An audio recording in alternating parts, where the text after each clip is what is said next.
if you expect too much of yourself, that's when you sort of create an avenue for frustration, right? Do you feel that way too, right? When you're trying to set so many goals and you want to do all of these things at the same time, and you want to achieve all of these things, and then you realize you can't do them.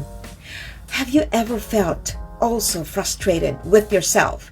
Not with others, but with yourself. And then what happens when we doubt ourselves, right? We suddenly feel that we're not capable, when actually we probably just chewed off more than we could bite, right?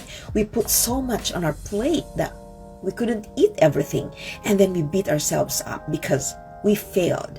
We failed, and come to think of it, no one's really asking us to do that.